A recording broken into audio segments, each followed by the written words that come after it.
সঠিক বন্ধু বান্ধব থাকা দরকার আপনার জন্য, আপনার ছেলে মেয়েদের জন্য। অসৎ বন্ধুর কারণেই অনেক মানুষ নষ্ট হয়েছে। যারা ড্রাগ খাওয়া ধরেছে, দোকান থেকে হঠাৎ করে একদিন ড্রাগ কিনে এনে খাওয়া শুরু করে দিয়েছে। যারা সিগারেট খাওয়া শুরু করেছে, হঠাৎ করে কি একদিন সিগারেট এক প্যাকেট কিনে নিয়ে এসেছে? কিভাবে শুরু হয়েছে? বন্ধু বান্ধবের পাল্লায় পড়ে মানুষ জান্নাতি হয়ে যেতে পারে, বন্ধু বান্ধবের পাল্লায় পড়ে মানুষ জাহান্নামে রওনা হতে পারে।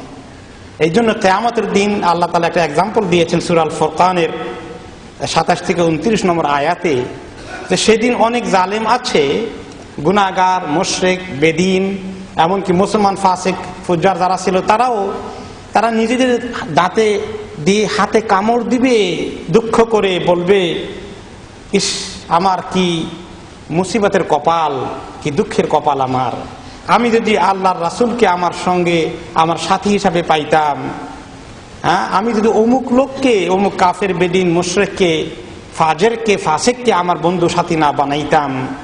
এই লোকটি তো আমাকে আল্লাহর জিকির থেকে, আল্লাহর দ্বীন থেকে, আল্লাহর কোরআন থেকে সরিয়ে নিয়ে গেছে, আমাকে বিভ্রান্ত করে দিয়েছে। এইভাবেই শয়তান মানুষকে একদিন অপদস্থ করে ছাড়বে।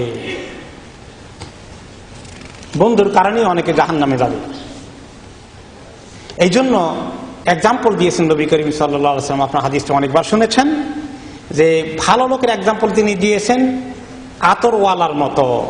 আতরওয়ালা যদি তোমাকে একটা হাদিয়া না দেয়, তার কাছে কতক্ষণ বসে থাকো, তার গায়ের আতরের গন্ধ তোমার কাছে অটোমেটিক্যালি চলে আসবে, সেটাকে সে চাপা দিয়ে ধরে রাখতে পারবে না। সুগন্ধ ছাড়া তার কাছে তুমি দুর্গন্ধ পাবা না। আর খারাপ বন্ধুর এক্সাম্পল দিয়েছেন যে কর্মকার কামার, যে লোহা গরম করে পিটায়, দাও খন্তা কুড়াল বানায়, তার কাছে বসে থাকলে কিছুক্ষণ পোড়া গন্ধ ছাড়া, অথবা তার কাপড়ের, তার আগুনের একটা ছাইয়ের একটা স্ফুলিঙ্গ এসে তোমার কাপড়ের মধ্যে স্পট লাগিয়ে দিতে পারে খামাখা, ক্ষতি ছাড়া তার কাছ থেকে উঠার কোনো সম্ভাবনা নেই।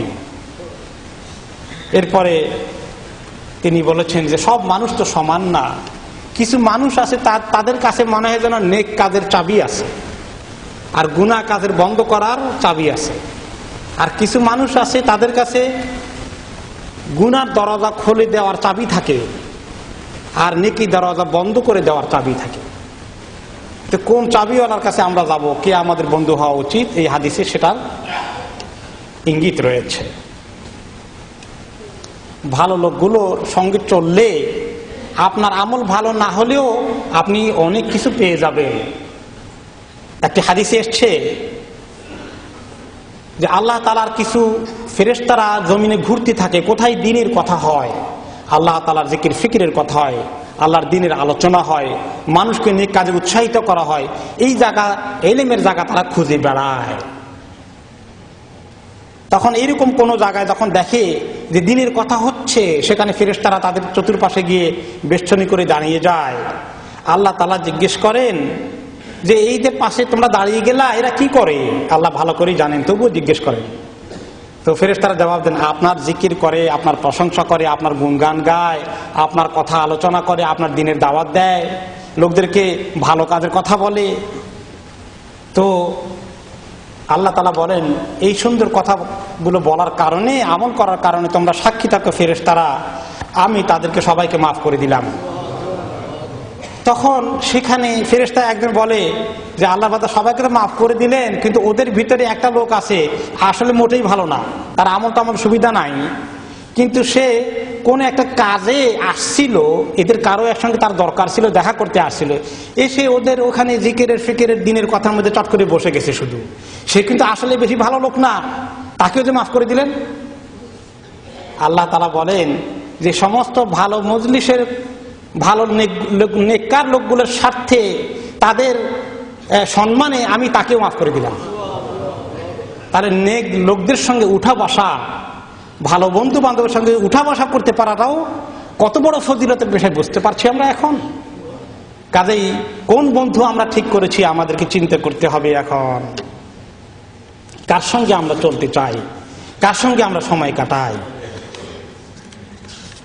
এক হাদিসে নবী করিম সাল্লাল্লাহু আলাইহি সাল্লাম বললেন যে মানুষ তার বন্ধু বান্ধবের দ্বীনের উপরে, আলমার ও আলা দ্বীন খালিলিহি, তার বন্ধু যেরকম হবে তার দ্বীনও সেরকম হবে। বন্ধু যদি দ্বীনদার হয় এই লোকটার দ্বীনও হবে চমৎকার, আর বন্ধু যদি হয় ফাসেক ফাজের কাফের বেদিন তাহলে এর অবস্থা হবে ওই রকম।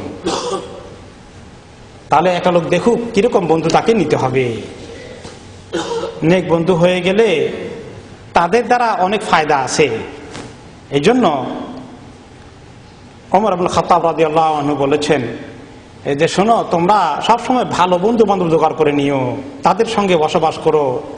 তোমরা যখন আনন্দে থাকো, হাসি খুশিতে থাকো, তারা তোমাদের সভা সমাবেশ, তোমাদের মিটিং মিছিল, তোমাদের গেট টুগেদারের সৌন্দর্য বৃদ্ধি করবে।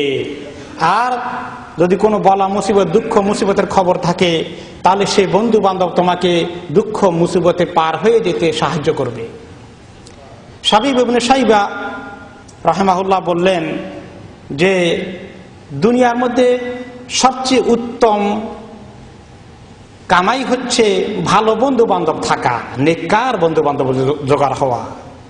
তারা তোমার সুখের অবস্থায় তোমার সৌন্দর্য বৃদ্ধি করবে, আর বলা মুসিবতের অবস্থায় তোমাকে তারা সাহায্য করবে, আর তোমাকে সুন্দর জিন্দেগি যাপনে তারা তোমাকে সহযোগিতার হাত বাড়িয়ে দেবে।